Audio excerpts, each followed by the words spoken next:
semua serta memudahkan kita menerima ilmu, menerima hikmah dari apa yang beliau sampaikan.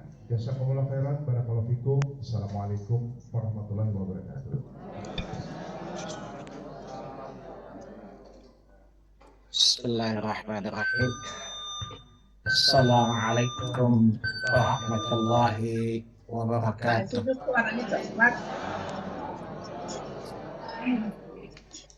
Alhamdulillahirabbil alamin, hamdan katsiran thayyiban mubarakan fi kama yuhibbu rabbuna wa yarda. Allahumma shalli wa sallim wa barik ala Muhammad wa ala ali Muhammad kama sallaita wa kama barakta ala Ibrahim wa ala ali Ibrahim innaka Hamidum Majid.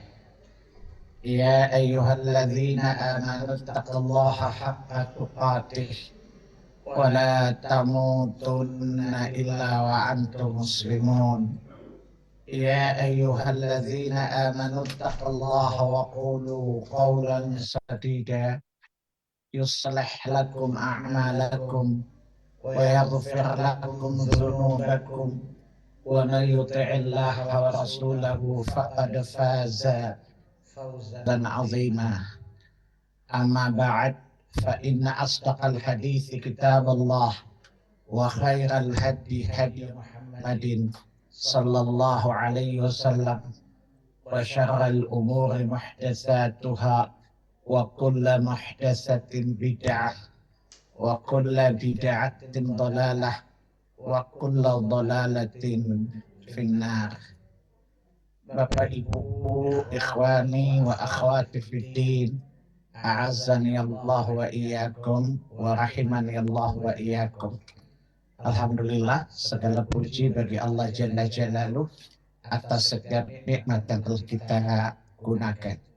Salawat dan salam atas qudwah hasanah kita Rasulullah sallallahu alaihi wasallam. Sebelum saya sampaikan saya tata dulu ya. Saya lagi pakai baju Ambon. Saya mau pergi orang Ambon nikah masalahnya.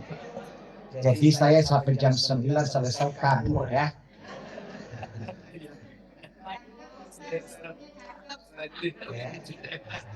Karena yang nikah orang Ambon, saya disuruh pakai baju Ambon kan. Walaupun muka saya nggak Ambon banget gitu ya. Baik, kita masuk kepada Nida'ur Rabi', seruan yang keempat ya. Kita lanjutkan bahasan kita Nida'ur Rahman li ahlil iman. Seruan-seruan Allah Ar-Rahman kepada orang-orang yang beriman. Fokus kajian kita adalah mengkaji, menelaah, membahas setiap ayat yang diawali dengan ya ayyuhalladzina amanu, wahai orang-orang beriman, yang dalam Quran terulang sebanyak 88 kali. Dan saya yakin antum nggak pernah hitung kan? Ya, karena antum biasa hitungnya duit. Karena antum kelihatan kan wajahnya madu, mata duitan. Ya, baik.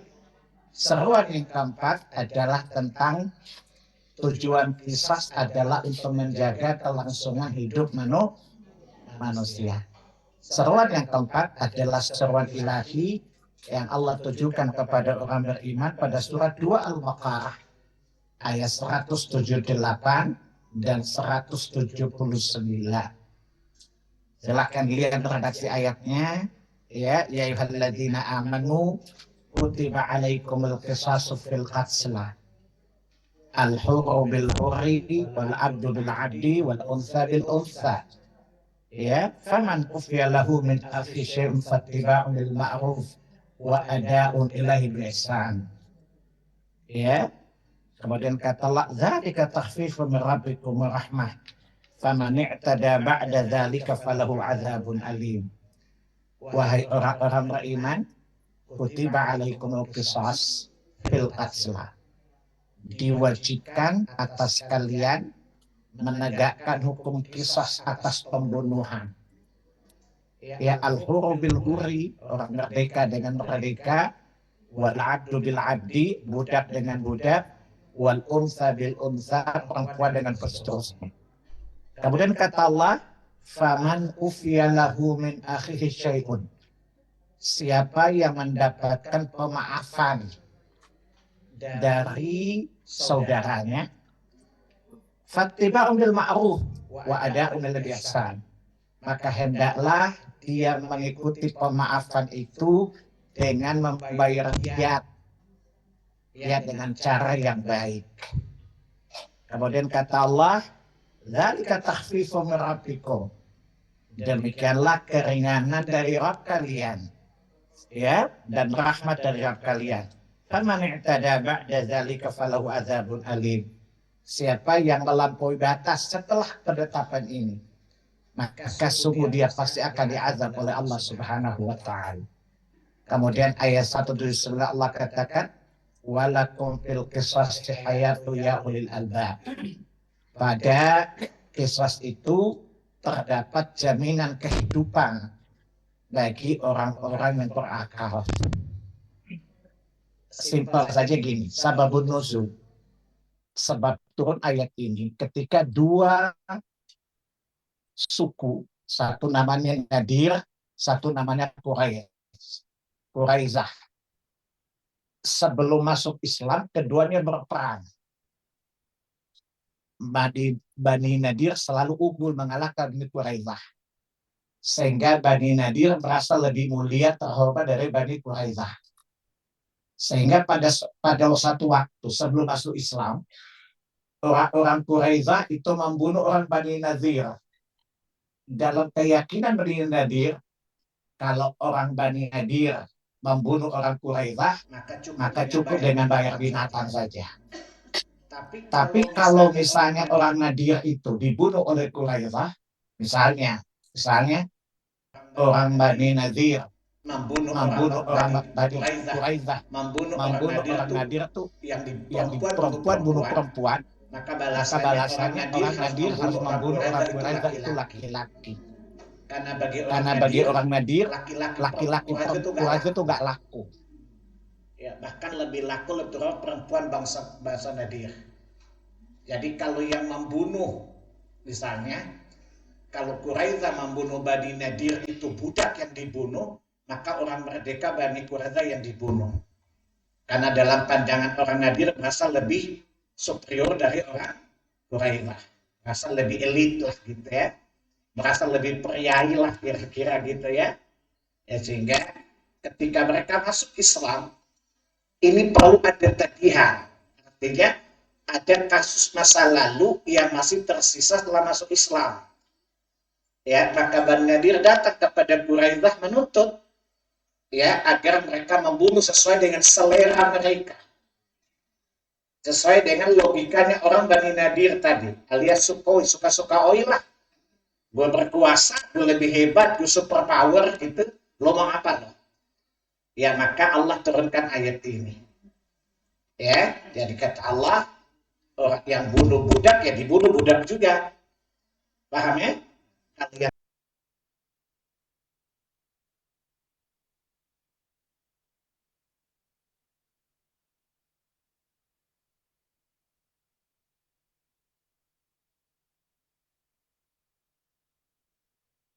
salah satu tujuan risalah para nabi itu adalah agar tegaknya keadilan. Lihat surat 57. Surat Al-Hadid ayat yang ke-25. Laqad arsalna rusulana bil bayinati wa anzalna ma'al kitab liyaquman nasu bil qist. Ya, jadi Allah sungguh telah mengutus rasul-rasul. Bersama rasul itu mereka bawa bayinat, bukti-bukti kerasulan mereka, mukjizat. Bersama mereka Allah turunkan kitab agar apa?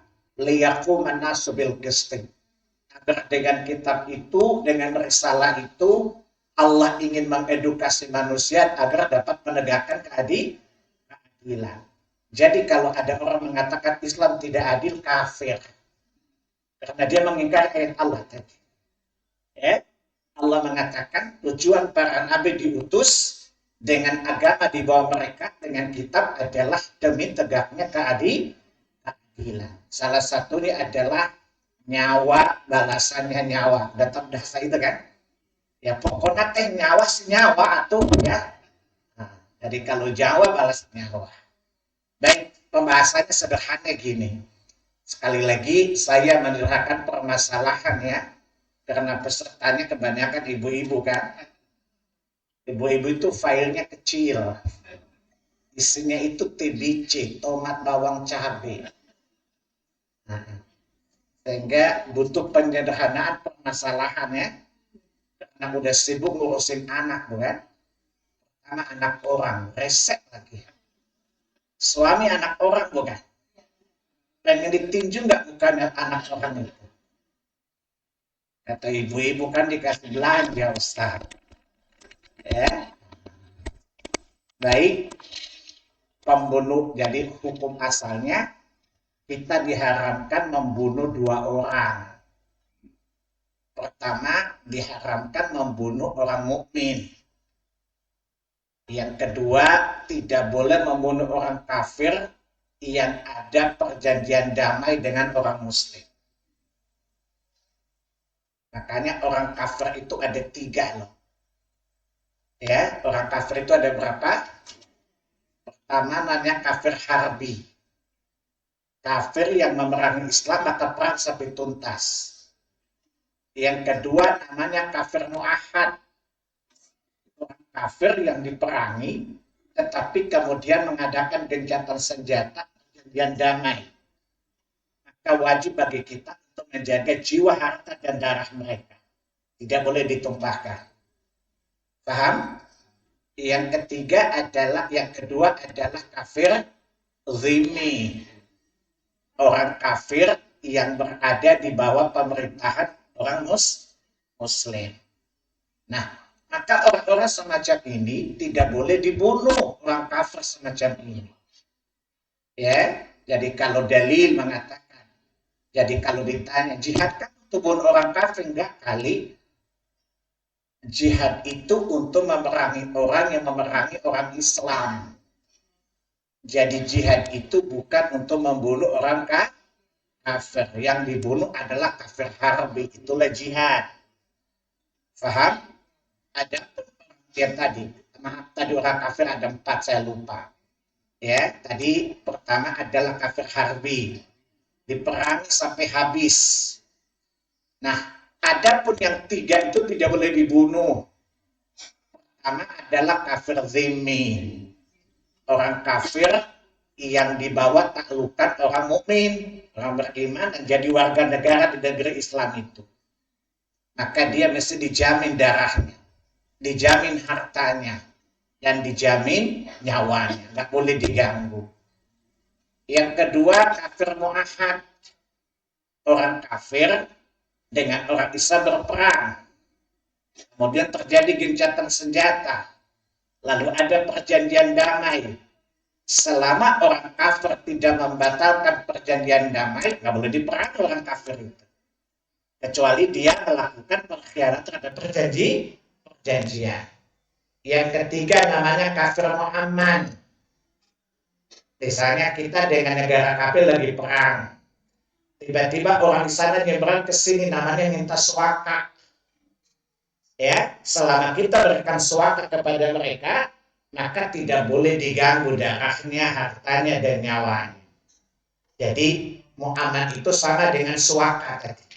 Ya, orang datang minta suaka di negara muslim, suaka perlindungan bukan? Ya, untuk dijamin keamanannya. Nah, maka 3 kafir ini tidak boleh dibunuh, ya, tanpa alasan. Baik, jadi itulah 2 orang yang tidak boleh dibunuh. Orang mukmin dan orang kafir dengan 3 kategori tadi. Paham anak-anak? Yang kedua, membunuh itu ada 2 jenis. Membunuh itu ada 2 jenis pembunuhan. Pertama, membunuh tanpa sengaja. Membunuh tanpa sengaja. Contoh, ibu melempar anjing, tiba-tiba nenek-nenek lewat. Batu kena anjing, kok itu nenek-nenek? Ya, maka ini namanya pembunuhan yang khata, tidak sengaja. Tetap ada sanksinya walaupun tidak sengaja. Paham? Sanksinya ada 3 kemungkinan. Memerdekakan budak, puasa 2 bulan berturut-turut, atau memberi makan 60 orang miskin. Walaupun tidak sengaja, tapi berkaitan nyawa orang. Ya kan bukan sengaja. Itu kata Allah. Kata yang menciptakan nyawa, gue tahu kata sengaja, tapi nyawa orang bodoh. Paham? Maka sanksinya ada sanksinya. Yaitu pembunuhan yang tidak sengaja. Surat 4, An-Nisa ayat 92. Atau tidak sengaja kepada orang kafir yang tadi sudah ada perjanjian tadi. Paham ya? Jadi walaupun pembunuhan itu tidak sengaja, ya, walaupun pembunuhan itu tidak sengaja, tetap ada sanksinya, ada damnya, ada kafaratnya.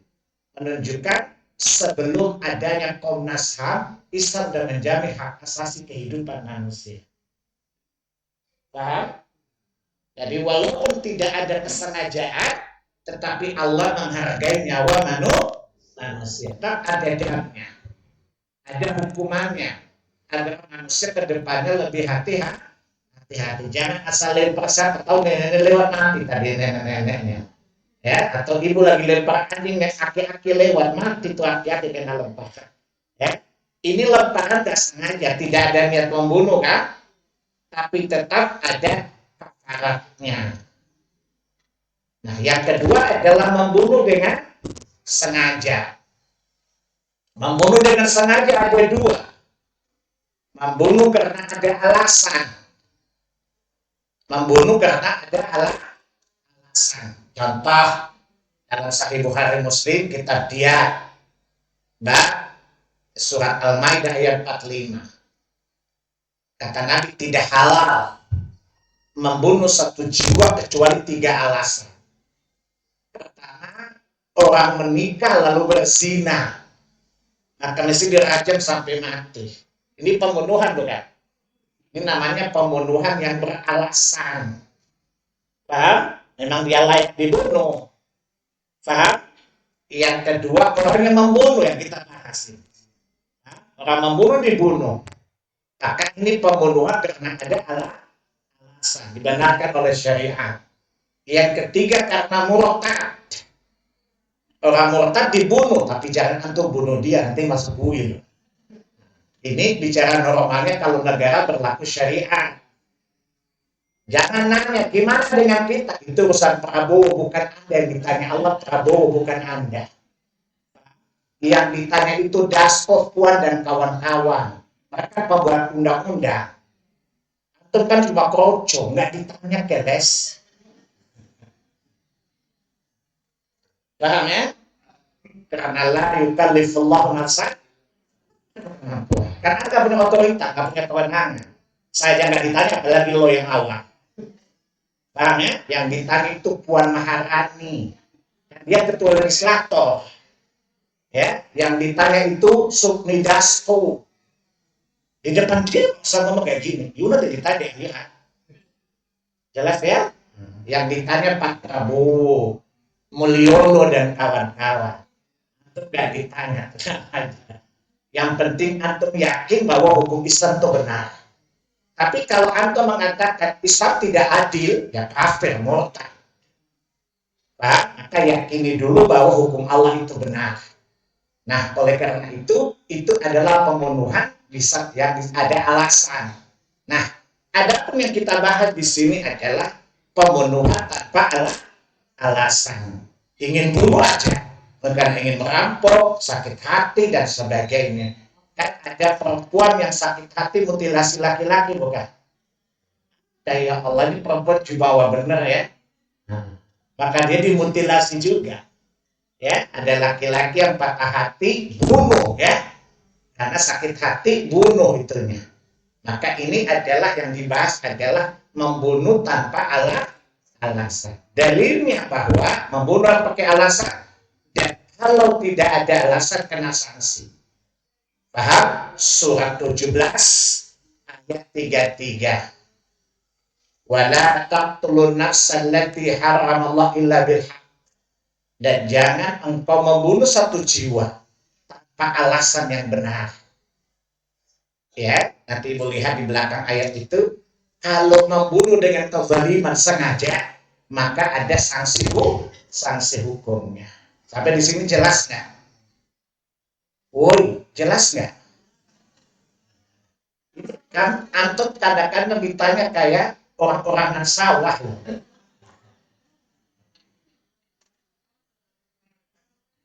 Nah, yang jadi bahasan kita hari ini adalah yang dimaksudkan dengan dibunuh adalah pembunuhan dengan khusus kesengajaan. Paham ibu-ibu? Jadi kalau ibu sedang dibunuh, misalnya ibu mau dibunuh orang, lalu ibu sakit hati balas bunuh dia, ibu juga termasuk pembunuh. Makanya kata Nabi, al-qatil maktul finnar, yang membunuh dan dibunuh dua-dua di neraka.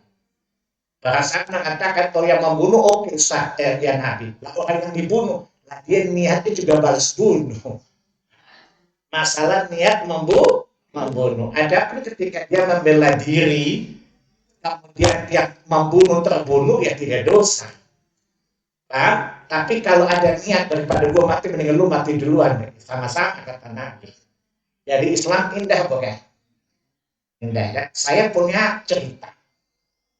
Ayat ini benar dikritik oleh teman saya orang kafir. Karena saya orang Ambon berteman orang kafir, biasa sendiri tetangga. Saya sekolah di IAIN, dia sekolah di sekolah calon imam mereka. Suatu saat dia tanya sama saya tentang ayat ini. Ini melanggar hak, Ustaz. Saya bilang sebelum ini juga di situ melanggar hak. Anak Tuhan dibunuh demi dosa, bukan? Ini yang dibunuh penjahat loh. Untuk mencegah kejahatan. Lu bunuh anak Tuhan demi dosa, bukan? Mana yang paling melanggar hak? Anak Tuhan nggak berdosa. Demi pembebasan dosa, lu bunuh itu anak Tuhan. Lebih kurang asem gue kalau kata kawan saya, tadi kan dia calon pendeta kan. Saya jelaskan, tapi saya tidak bilang agama lo salah. Itu keyakinan lo. Cuma kalau pakai logika, kadang-kadang untuk menghilangkan kejahatan yang besar, tetapkan kejahatan yang kecil kan. Untuk membebaskan dosa semua manusia, anak Tuhan dikorbankan, apalagi penjahat. Anak Tuhan gak berdosa dibunuh gelok. Ya. Tapi kalau antum dari debat orang kafir, jangan. Lidah antum tajam, tak pendek tuh. Paham ya? Jadi, mana yang tidak manusiawi melanggar HAM? Penjahat dibunuh atau anak Tuhan dibunuh? Apa kata kawan saya? Puji Tuhan, haleluya. Islam rasional ya. Saya senyum sinis. Kenapa Ustaz senyum? Yang ngomong Tuhan saya, kenapa Tuhan dulu yang you puji? Ya Tuhan kan gak punya jasa di sini. Tuhan itu penumpang gelap dalam pertemuan kita berdua. Kenapa you puji dia? Pujilah Tuhan saya. Alhamdulillah gitu. Ya. Sejak saat itu saya dipanggil Sasa. Santun tapi sakit. Ya, jelas ya? Jadi kalau melanggar hak, agama lain sudah melanggar hak duluan. Tapi teorinya sederhana tadi. Untuk mencegah kejahatan yang besar, kadang-kadang kita melakukan kejahatan yang kecil. Paham teorinya? Untuk menghapus semua dosa banyak orang, kita korbankan anak Tuhan, tidak masalah. Apalagi penjahat, Masya Allah. Anak Tuhan dibunuh gelok. Ya, kira-kira setan bingung nggak? Sejahat-jahatnya gue, gak pernah bunuh anak Tuhan. Lu anak Tuhan dibunuh. Tapi apa kata setan? Roboh, lanjutkan bersama, kita bisa kelabit to hell. Paham? Paham nggak Bapak-Bapak? Jadi kalau orang menghina agama, jangan hina agamanya. bikin jawaban yang bikin dia terhina. Gak usah ditanya. Jelaskan dengan penuh kesopanan. Teorinya apa? Saya pakai logika saya bilang.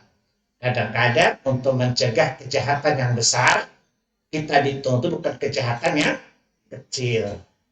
Contoh antum tadi saya bilang. Juta manusia supaya dosanya kehapus, korbankan anak Tuhan. Kejahatan kan? Kejahatan kan? Tapi menggugurkan kejahatan yang banyak, bukan? Nah, itulah apalagi penjahat.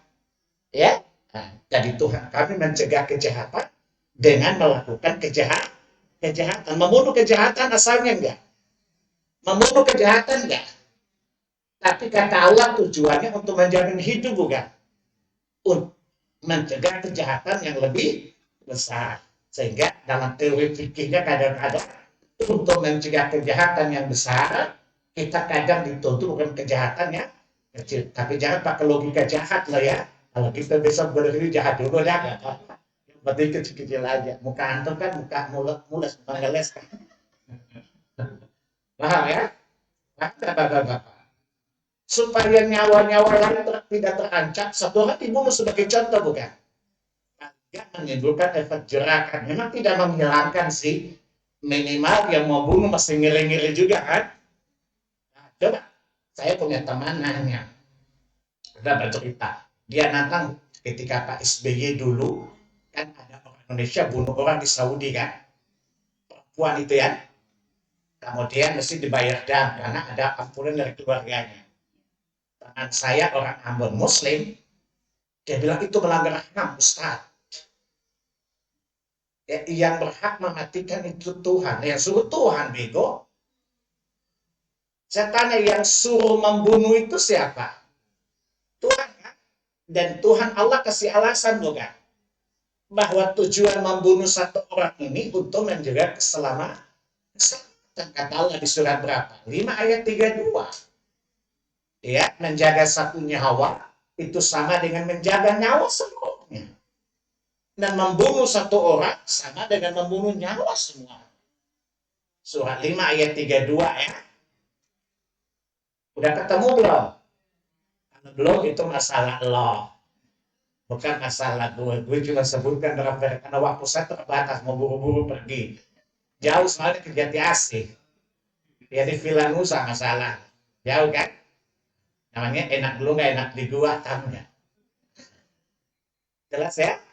Jadi untuk mencegah kejahatan lebih besar, ya taruhlah daripada 10 nyawa dikorbanin, kita korban 1 sebagai bentuk menjaga ribuan nyawa manusia. Ada yang bilang gini, teman saya bilang, nggak dijamin juga kali Ustaz bahwa membunuh seorang menjaga, karena belum coba. Coba saya tanya sama Yu, saya bilang, udah 350 tahun kita praktek ke Belanda, penjara makin berkurang apa makin penuh? Makin penuh kan? Tidak berkurang kan? Tapi lu masih mau jaga hukum KUHP itu. Ya, KUHP kan kasih uang habis perkara, bukan? Kekurangan uang hukumannya penjara, bukan? Ya, yang sidang itu namanya hakim. Hubungi aku kalau ingin menang. Yang nuntut jaksa jika Anda kebingungan sogok aku.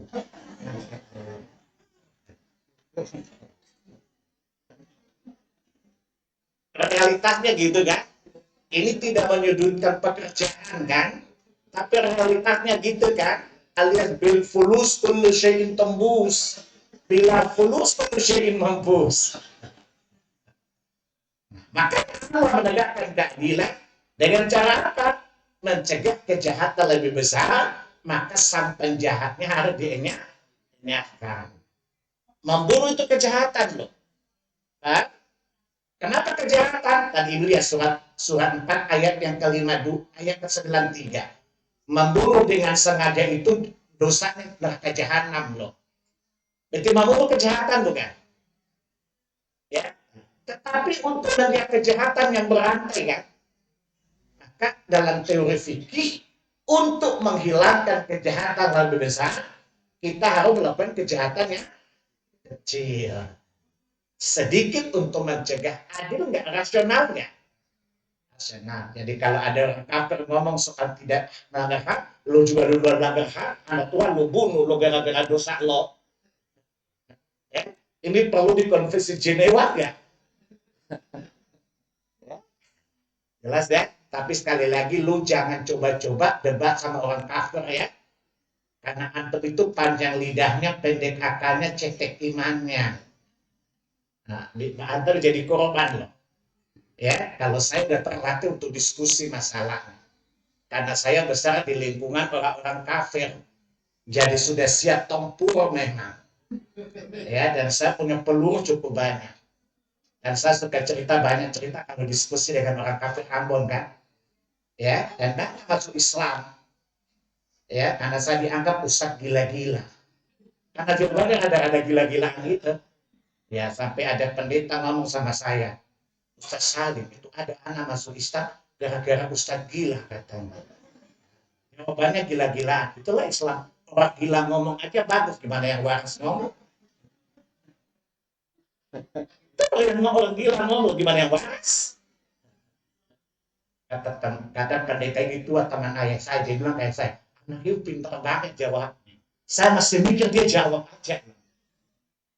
Ya, jadi saya bilang itu Islam, mudah bukan? Yang ngomong orang gila, gimana yang waras?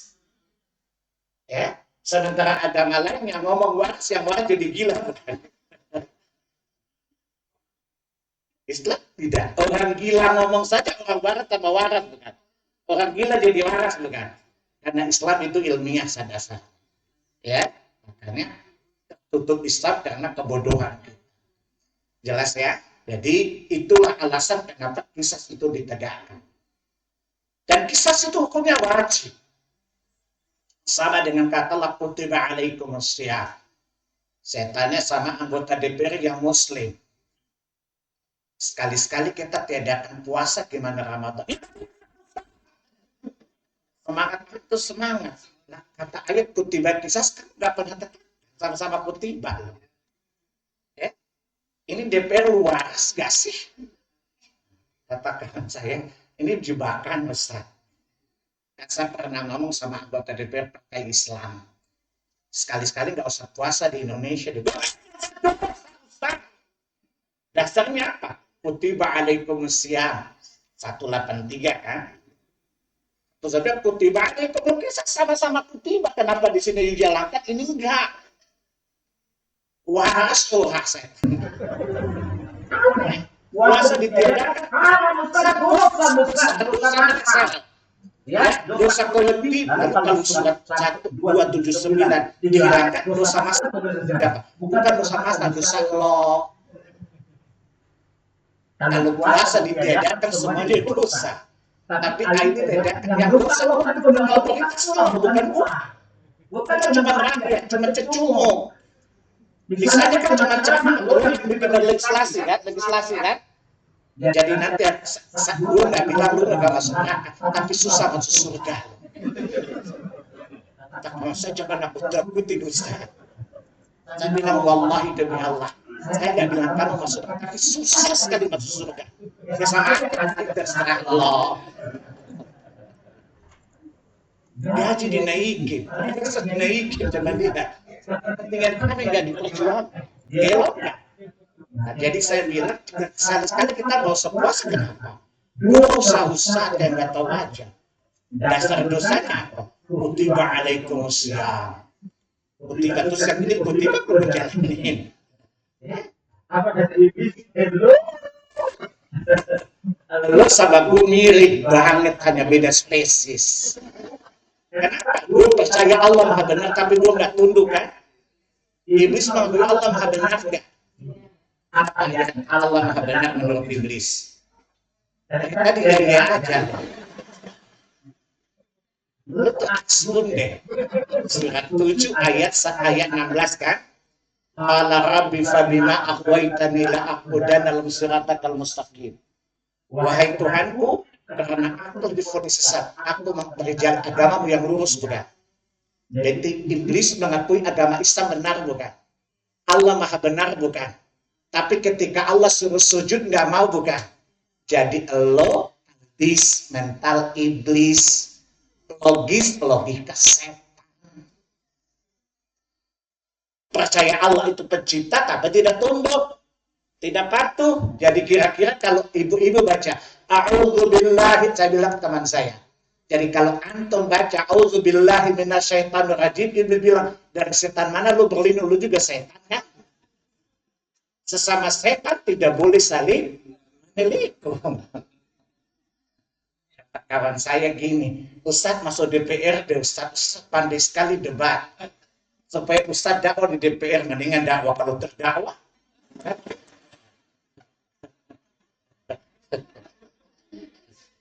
Kawan saya ada Ustadz bilang, dari dulu gak berubah Ustadz. Mendingan dakwah kalau terdakwah. Lu tuh materi mana bisa didakwahi. Ya? Otak lu tuh bil fulus kullu syai'in tembus. Bila fulus kullu syai'in, mana orang materi dapat didakwahi. Lu dengan Abu Lahab tuh beda-beda tipis. Ya, mendingan saya bisa dakwah kalau terdakwah, gara-gara sampai pula terdakwah. Kasihan dakwahnya kan. Jadi sekali lagi Allah itu maha adil ya. Jadi tujuannya apa Bu? Untuk menegakkan kehidupan. Yang kedua apa? Menghilangkan dendam. Bu, jujur aja deh.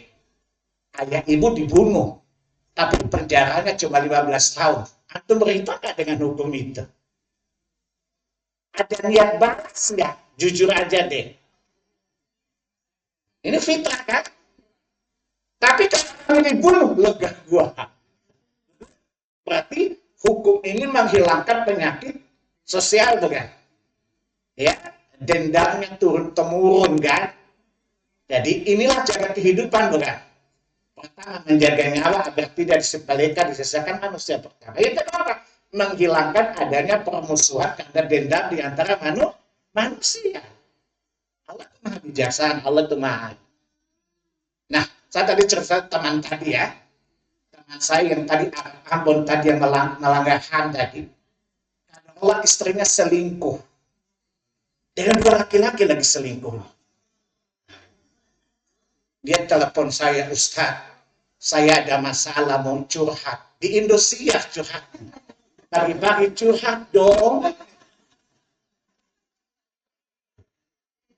Ustadz gue serius, beta gue serius. Lagian beta tidak pernah terima curhatan, itu cemen. Konsultasi ke, disus ke, biar intelek itu masa curhat. Kayak mama aja loh. Sebut ganteng-ganteng gini, pintar gini, curhat gitu. Ya. Ya udah kalau gitu saya mau diskusi, mau konsultasi. Boleh. Kami ketemu di pelataran Menteng. Tahu pelataran Menteng kan? Saya bilang saya makan dulu, selesai lu bayar baru boleh konsul. Kenapa? Sebab dua kemungkinan. Kalau kita ambil diskusi saya nggak jadi makan. Kalau saya makan biasa lu minta saya bayar sendiri kan? Lu bayar dulu. Dan saya makan kira-kira 1.600.000 makan saya. Mahal Ustaz, ilmu tuh mahal bego. Lu pikir lu nggak mahal? Lu kan mau mikir kebutuhannya kan kita tahu. Apa kata dia nggak berubah juga antum Ustaz? Lah udah tahu saya ngapain lu lawan? Aku sengaja lawan. Terus masalahmu apa? Dia bilang beta pemain tua, itu tuh bini selingkuh. Terus secara HAM nggak melanggar kan? Kepuasan seksual sama dengan makan minum. Kalau nggak puas di rumah boleh beli warung kan? Lu kan pejuang HAM, gentleman dong. Kata kawan saya salah cari orang. Mana ada gue lagi apalagi? Saya tanya, hak seksual, hak makan, hak asasi bukan? Kalau di rumah nggak ada makanan, boleh beli warung nggak? Boleh. Sama dengan seks kan?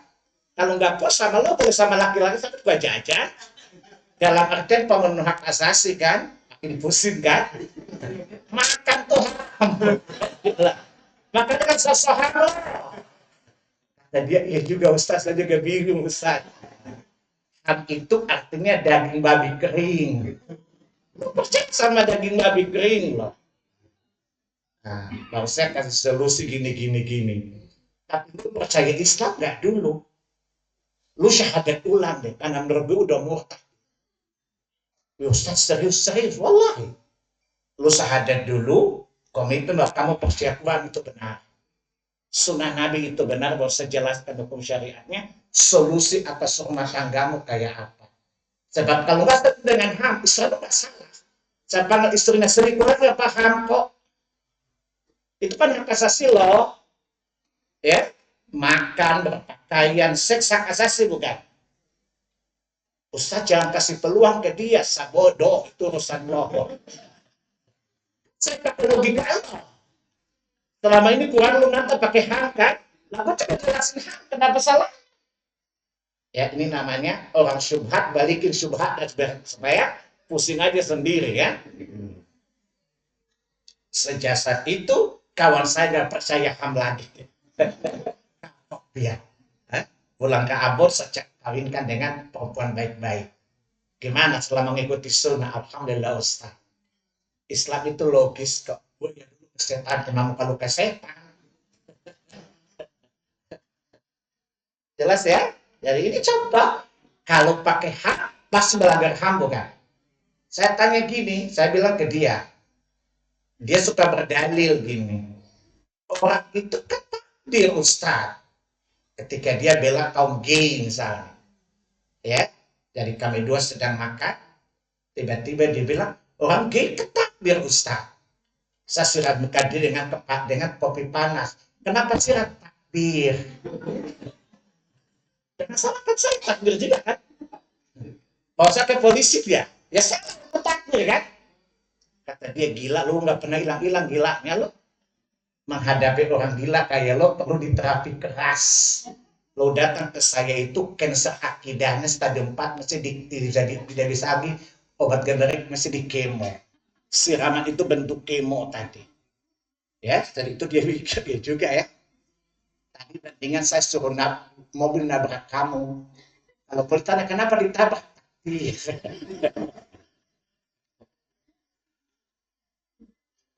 Paham anak-anak? Maha bijaksana, Allah maha adil. Dan hukum Allah itu sudah adil. Jadi minimal ada dua ya. Tetapi coba lihat bahwa Allah itu apa? Allah tahu manusia lemah enggak? Nanti Allah bilang, dzalika takhfifun min rabbikum. Keringanan, alasannya manusia itu lemah. Surat 4 ayat 28. Ya. Ya. Takhfifun min rabbikum. Wallahu yuridu an yukhaffifa ankum. Wa khuliqal insanu dha'ifa. Allah itu menginginkan keringanan buat kalian. Karena manusia diciptakan dalam keadaan lemah. Tidak semua orang bisa menerima hukuman mati kan? Oleh karena Allah berikan keringanan. Di sini Allah bilang, perhatikan surat 2 tadi, 179. Ya, apa kata Allah? 178. Dzalika takhfifun min rabbikum. Tadi wa man ufiya lahu min akhi syai'un. Siapa yang mendapatkan pemaafan dari saudaranya. Maksudnya saudara sesama muslim. Maka harus diikuti dengan damai. Ya. Apa? Dzalika takhfifun min rabbikum. Itu sebagai keringanan dari Tuhan kalian. Menunjukkan apa? Karena manusia itu memiliki sifat lemah. Maka coba lihat surat 4 ayat 28. Yuridullahu yukhaffifa ankum wa khuliqal insanu dha'ifa. Allah sedang menghendaki kemudahan, keringanan. Karena Allah tahu manusia terjebak keadaan lemah. Tidak semua orang mau kan dihukum mati kan? Oleh karenanya Allah kasih solusi yang lain. Kasih sayang Allah apa? Dengan memberikan keringanan berupa membayar dia, membayar kompensasi. Dan ini adalah bentuk kasih sayang Allah Subhanahu wa ta'ala. Menunjukkan Allah itu Ar-Rahman Ar-Rahim. Faham anak-anak? Karena manusia itu lemah, tidak semua orang mampu menerima hukuman mati. Kalau orang bersalah dan pengen masuk surga, apa gue dihukum gak masalah deh. Tapi tidak semua orang memiliki kondisi jiwa yang sama kan? Oleh karena Allah kasih solusi. Ya, maka dari surat 17 ayat 33 tadi. yang membunuh dengan zalim, maka kompensasinya diberikan kepada keluarga yang dibunuhnya. Ini merupakan kerendahan Allah, bukan? Dan ini Allah bijaksana, bukan? Karena tidak semua kondisi manusia pada satu kondisi yang sama. Dan tidak semua masyarakat bisa menerima satu konsep hukum. Allah berikan solusinya. Namanya kalau bahasa orang partai namanya win-win solution. Ya, gaya action today mampus tomorrow, bukan? DPR kalau ngomong tuh gaya selangit kan, tapi rakyat mampus, bukan? Namanya action today mampus tomorrow namanya. Jadi Allah kasih win-win solution. Ya, kalau Anda tidak mau dibunuh, maka antum boleh negosiasi dengan keluarga korban. Yang nggak mungkin dengan si mati, kan udah mati, gimana negosiasinya? Dan yang merasakan dukanya siapa? Sakit itu di sini siapa? Keluarganya. Ya, maka oleh karenanya Allah berikan jalan tengah. Yang bahasa anggota legislasi kita win-win solution kan? Jalan tengah yang paling adil, bukan? Yaitu bayar diat, bayar kompensasi dengan kesepakatan yang sama-sama. 1 miliar, 2 miliar, 3 miliar, terserah. Ya, tentu yang minta kompensasi kira-kira dong, ya, masa orang miskin dikasih kompensasi yang memberatkan, enggak lah. Ya, jadi sekali lagi ini adalah bentuk keadilan Allah Subhanahu wa Ta'ala. Ya kan Allah Maha Adil. Menunjukkan bahwa Islam sangat menghargai nyawa manusia. Coba contoh saja. Bunuh binatang ketika sedang ihram, ada diatnya enggak? Ada enggak? Surat berapa, ayat berapa? Iya aja loh dari tadi. Surat 5, ayat 95. Kalau binatang saja ada diatnya, ada kompensasi. Gimana ya? Paham ya? Makanya ada 2 kompensasi, ada 2 pembunuhan tadi. Tanpa sengaja. Tapi yang dibunuh adalah orang tidak boleh dibunuh, maka kompensasinya tadi mesti bayar kafarat. Surat 4 ayat 92. Menunjukkan betapa Allah mengagungkan, menghargainya. Tidak boleh ada nyawa yang jatuh sia-sia. Dihargai. Dijaga martabatnya oleh syariat Allah Subhanahu wa Ta'ala. Ya. Kalau membunuh dengan sengaja, ada 2 pilihan hukuman. Dibunuh atau membayar dia, tergantung negosiasinya. Kalau keluarga enggak, kami terima dia, kami maunya dibunuh, ya dibunuh. Paham ya? Tapi kalau deal mengatakan enggak apa-apa, kami terima dia, apalagi ibu-ibu yang suaminya dibunuh, ibu-ibunya matre lagi. Namanya Bu Ma. Maka kata dia enggak apa-apa, laki udah mati ini cari baru aja. Lumayan kalau dapat 5 miliar kan bisa beli Alphard, bisa dapat berondong kan. Ibu yang tua-tua, gue banget.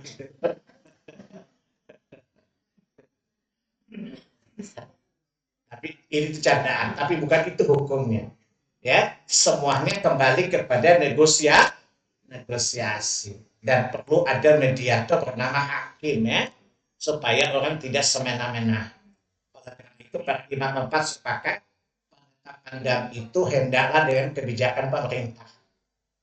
Jadi pemerintah Islam yang harus menetapkan besaran dia supaya orang yang jadi korban tidak semena-mena juga. Ya, sehingga para ulama bersepakat penetapan diatnya itu harus dengan kesepakatan hakim. Hakim di sini maksudnya dengan kebijakan undang-undang. Kalau tidak terjadi eksploitasi, bukan? Ya, di mana orang korban itu mengeksploitasi orang yang membunuh dengan alasan lu cuma bayar uang suami nyawa gue, ya. Masa bersama nyawa suami gue dengan uang? Sama juga ibu-ibu kan? Ya, apalagi kalau ibu mat. Tahu Bu Mat enggak? Bu Matre. Ya. Ya. Baik, maka ini adalah solusi jalan tengah demi damai semuanya. Yang terbunuh, keluarganya merasa nyaman karena lumayan kompensasi. Kalian kehilangan suaminya masih lumayan, dia bisa menghidupi anak-anak dengan kompensasi itu. Ya, bisa menafkahi anak dengan kompensasi itu. Ya, bagi orang tua yang mungkin bergantung hidup pada anak laki-laki yang terbunuh, ternafkahi dengan kompensasi itu. Jadi ini sangat adil dalam pandangan syariat maupun logika manusia, kecuali yang rusak fitrahnya. Kecuali yang sudah rusak fitrah. Manusia yang fitrahnya lurus, akal dan agamanya menjadi satu. Dia meyakini bahwa Allah Maha benar. Dan hukum ini sangat rasional, tidak bertentangan akal dan fitrah, bukan? Jelas? Sampai sini jelas ya? Jelas. Kalau ditanya bisa jawab enggak? Enggak ya? Jangan nyoteh. Saya yakin ibu nggak bisa, walaupun jawab bisa pun saya nggak yakin. Baik, saya kira waktu saya tinggal 5 menit ya, karena saya jam 9 mesti cabut dari sini ya, kan ke sini ke Villa Nusa kan jauh ya, jadi jelas masalahnya ya. Jadi ayat ini sudah tuntas kita bahas ya. Jadi yakin bahwa tidak ada orang lebih adil daripada Allah Subhanahu. Lihat surat yang ke-6 ayat 115. Allah mempertegas tujuan Quran didatangkan untuk menegakkan kebenaran dan keadilan. Wa tammat kalimatu rabbika sidqan wa adla. Sungguh telah sempurna firman Tuhan Quran ini. Padanya terdapat kebenaran dan keadilan. Yang tadi adalah merupakan kebenaran ilahiyah dan keadilan insaniah. Allah datang Allah dan manusia pasti akan merasakan keadilan. Wa tamat kalimatu rabbika sidqa wa adla. Allah ingin menampakkan pada kita bahwa Quran itu memang benar dan adil hukumnya. Benar kata dari Allah Maha benar. Dan adil pasti dirasakan oleh manusia selama menderita fitrahnya. Fitrah itu artinya iman dan akalnya masih sempurna. Jika iman dan akal tidak sempurna, maka rusak fitrahnya. Pasti menolak dan meragukan kebenaran firman Allah. Pasti dia meragukan keadilan Allah Subhanahu. Kalau Allah diragukan oleh siapa lagi yang adil? Jelas? Ya tidak mungkin ada yang adil lebih dari Allah kan? Kira-kira murtad enggak?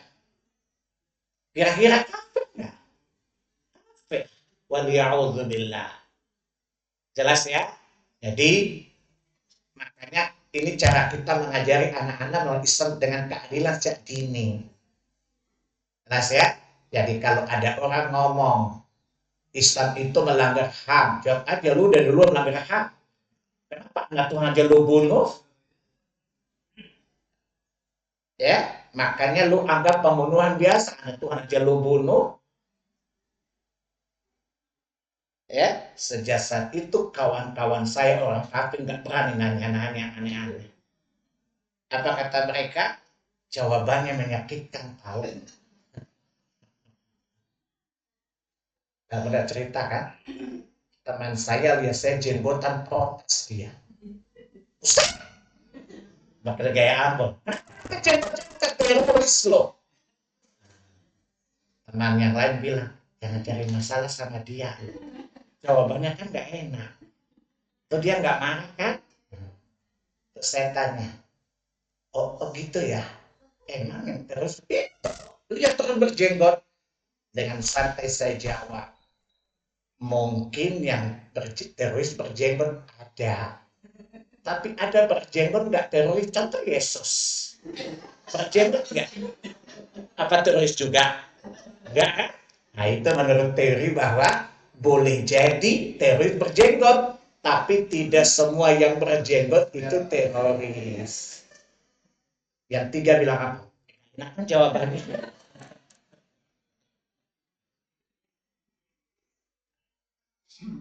Jadi kalau bikin jawaban tuh yang bikin tulang rontok ya.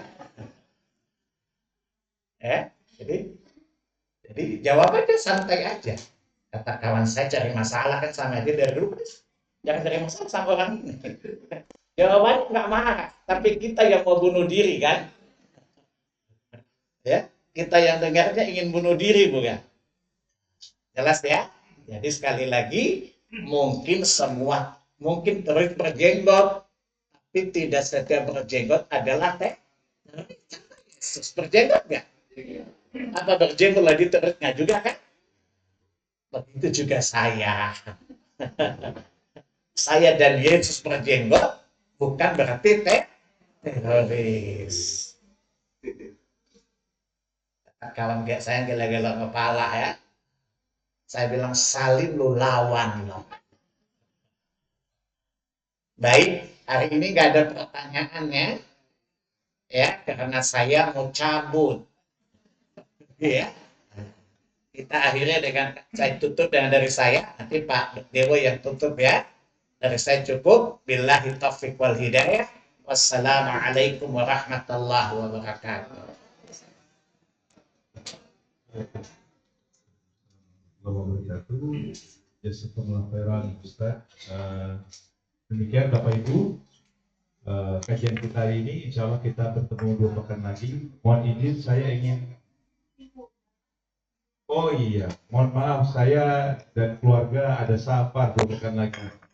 Jadi untuk kajian berikutnya nanti diinformasikan melalui WA Group sebagaimana biasa. Mohon izin juga, Ustaz mau jalan? Saya jalan duluan ya.